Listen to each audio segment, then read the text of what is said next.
Welcome back. So glad you're here. This video is going to walk through some ideas from a paper that I wrote some time ago. It was probably 20 plus years ago now.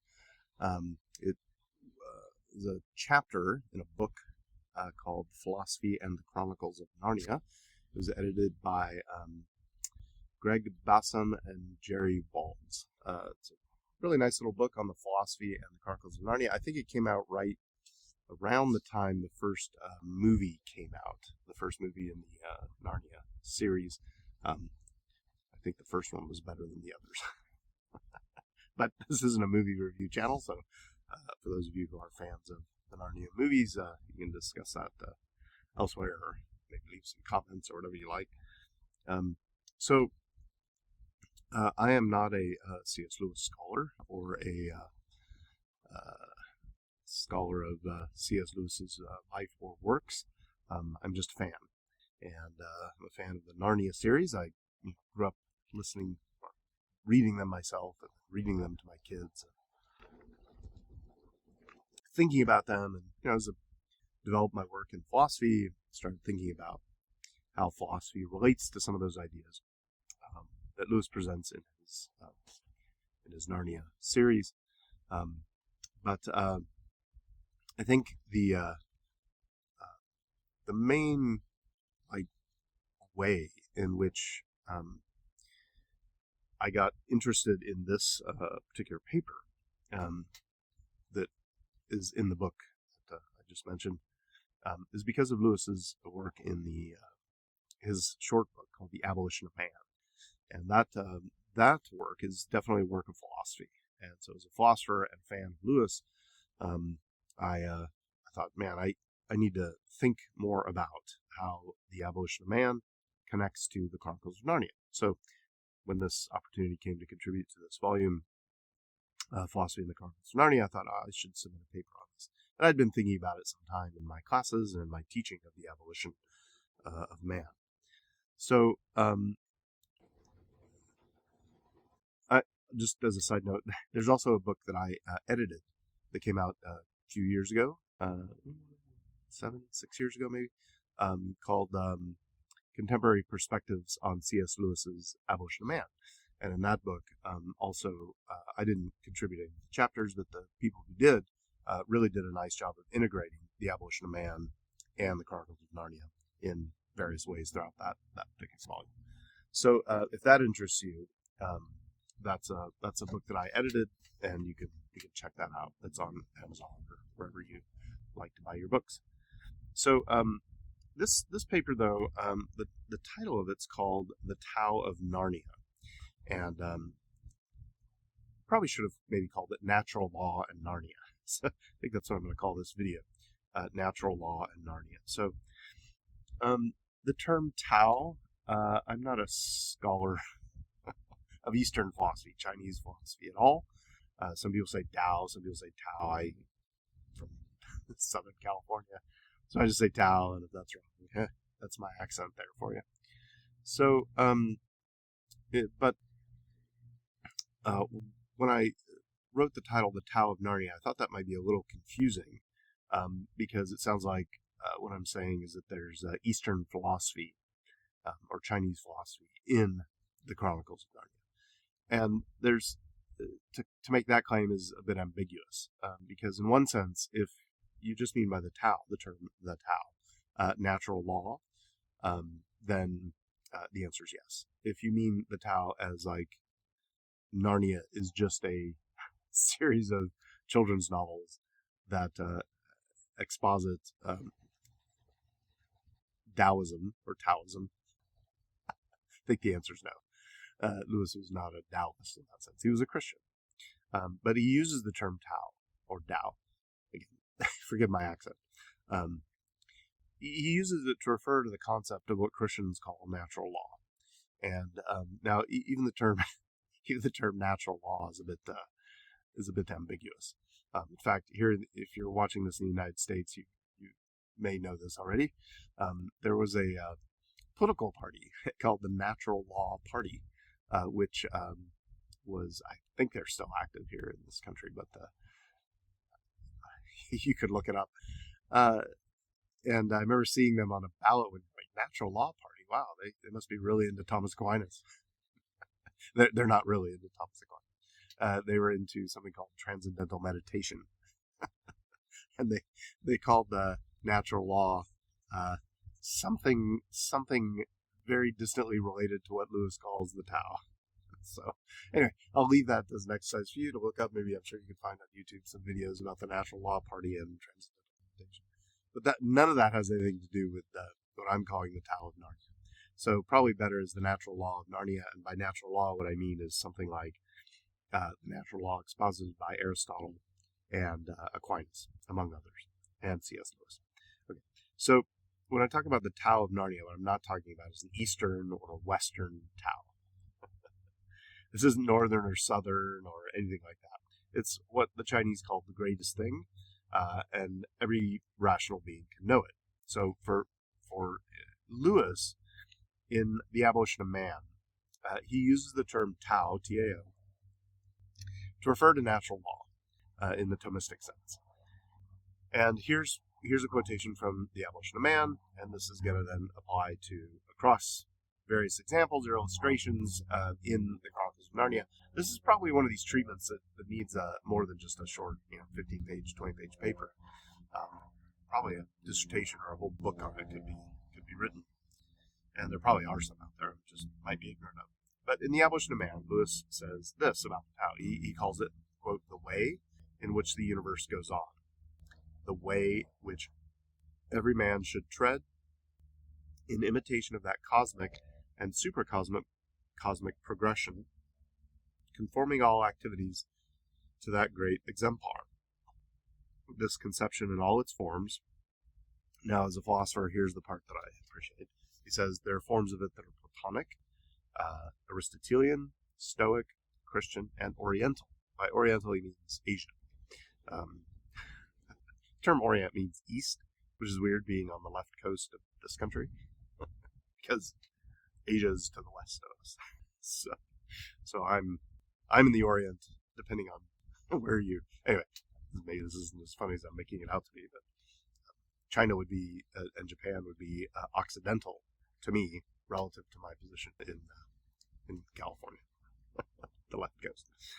Okay, so by Oriental he means Asian, probably Chinese, but okay.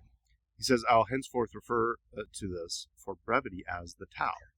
Okay, so the term Tao used by Lewis is a term that he uses in a very narrow application to what he calls the doctrine of objective value.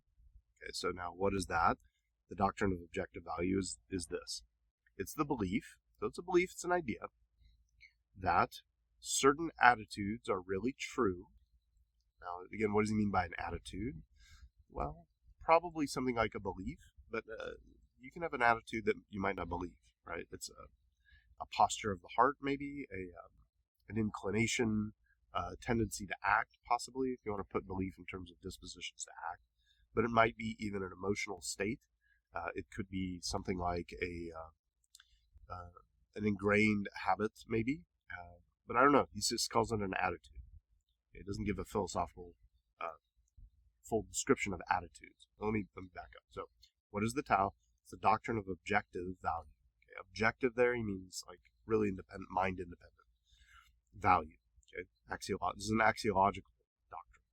Doctrine of objective value. The belief that certain attitudes are really true and others really false to the kind of thing the universe is and the kinds of things we are. Okay, so now there's so much in this quotation to unpack, and maybe I'll just unpack it a little bit, and then we'll move on from there for another video. There's a lot more to talk about in this short little passage from the Abolition that is super helpful. So, for understanding Narnia and probably all of Lewis's works, I take the Abolition of Man to be probably Lewis's paramount and most salient philosophical statement of his views in terms of truth, goodness, and beauty, and the objectivity of value. Okay, so let me read it again. The doctrine of objective value is the belief that certain attitudes are really true and others really false to the kind of thing the universe is and the kinds of things we are. Okay, so that's what he calls the Tao. So the Tao, sounds a lot like what Christian philosophers and theologians call natural law. It's the notion, the idea, that there are moral truths present in the natural world that can be rationally known by all intelligent beings.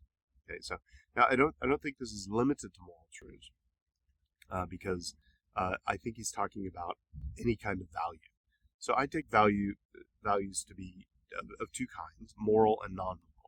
So moral values apply to ethics, the subdiscipline of philosophy of ethics, but there are also values or goods that are non-moral, and maybe there's two types of those. One is in just the sheer axiological, and this has to do with the nature of goodness as it's connected to being. And I've got some other videos that talk about that in Aquinas' view of the transcendentals. Goodness and being are identical. So what that means is that anything that has being is also good. And Aquinas has got some really good arguments for that. And you can watch some of my other videos to hear my exposition and defense of those arguments. But then, so there's the axiological general, then there's goodness in general, then there's moral goods, which is the realm of ethics, and non-moral goods, which is the realm of aesthetics.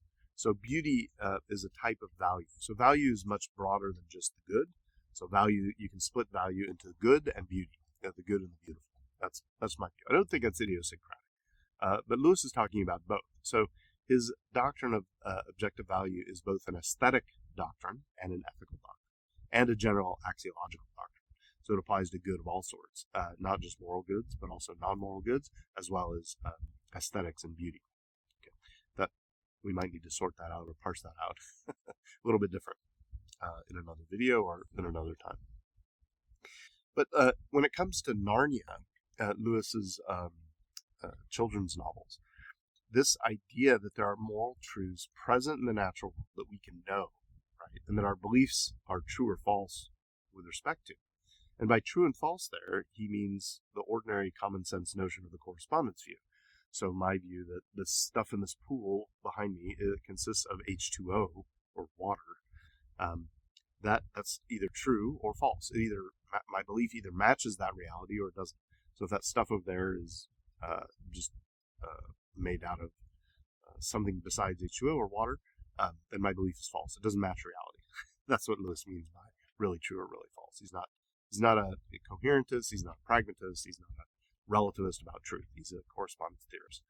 And if you want to argue about that based on Lewis's work, fine, but I don't think there's any evidence that you can provide that will show that Lewis rejects the correspondence view or accepts another view besides the correspondence view. Okay, so when it comes to Narnia, then these natural moral truths, these natural moral law can be rationally known. By known, I mean something like having a good reason to believe something that's true. Or to put it as Dallas Willard puts, to know moral reality is to represent things as they are on an appropriate basis of thought and experience. Okay, so notice that belief necessarily isn't included with that, but we're talking about knowledge and the common sense idea. So if I know that there's water in here, I've got good reason to believe that. I'm representing it as it is, and it matches reality. Okay, so these moral truths can be rationally known by intelligent beings, and in Lewis's Narnia world, Narnia universe, Narniverse, I don't know what you call it, the universe of Narnia, this applies to any rational being. So in the Narniaverse, there are intelligent beings that are non-human.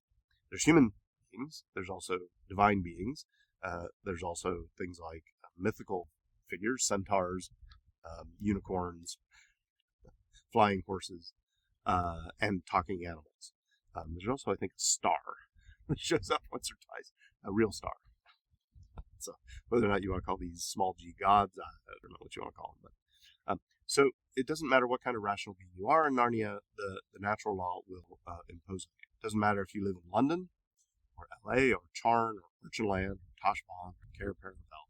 The natural law, or the Tao, is always present to you. Okay, so Lewis takes the natural law of the Tao, the doctrine of objective value, and applies it throughout his throughout his Narniaverse. And I think that's one of the things that makes those books incredibly helpful to read to your kids. And I would teach these in the public school because they give you an account of the natural law, of the objectivity of moral reality, in a way that doesn't presuppose any kind of baggage with respect to any particular religion in this world. Now, of course, Lewis's views are thoroughly Christian, but you can read the Chronicles of Narnia regardless of your religious commitments and recognize and see the objectivity of value, the doctrine of the Tao, doctrine of natural law, as it pertains to those throughout those novels. And that's why I think it's super helpful to have in our experience of children reading these things. So let me just say a couple more words about natural law, and then we'll I think move on to another video that does a little more expository work on this view. Okay, so the greatest, I take to be the greatest expositor of natural law in the history of Western philosophy was Aquinas. He dies, of course, in 1274. And in the Summa Theologica, Aquinas says this: the natural law allows our minds to discern what is good and what is evil. So I take him to be following St. Paul here in Romans, that moral truths can be known by natural reason. Now, St. Paul seems to indicate that that's good news and bad news, mostly bad. It shows that we're fallen and in need of a Savior. But Aquinas also recognizes this, that natural law allows our minds to discern, quote, discern what is good and evil. So Aquinas maintains that our minds are able to perceive objective moral properties that are present in the world that guide and direct our actions. This is the first precept of natural law that is discernible by our minds. The first principle is that good is to be done and promoted and evil is to be avoided. So now that's a very general moral statement. And, at the general level, there's not much disagreement on that. I think almost everyone everywhere would say, yes, do good and avoid evil. The question then is, what is good and what is evil in a particular case? The more narrow the case, the more difficult it may be. I don't think impossible. I'm not a moral skeptic. But the more particular the thing, the more difficult it may be. Not always, but sometimes. So Aquinas also holds, like Lewis, that the natural law is the same in all people, primarily at the level of common principles, but that it can vary in application to specific situations. The truth of natural law is the same for everyone, but it isn't necessarily known equally by everyone, because our rational abilities can be, quote, perverted by passion or evil habit or evil disposition of nature. This is from the Summa again, by Aquinas, question 94, article 4. So Lewis also follows this classic understanding of the natural law throughout the Chronicles of Narnia. And it'll be interesting to see how he uses various characters in Narnia to show or illustrate exactly Aquinas' point that sometimes because of problems with us, perversions of evil passion, evil habit, or disposition of nature, we're not able to grasp the truths of natural law, or even if we can grasp them rationally, we're not able to live them out consistently in our lives. So I think I'll wrap that up for now, and maybe do a couple more videos on this topic, and then go from there. All right, thanks for watching. Stay psyched, Grom. You.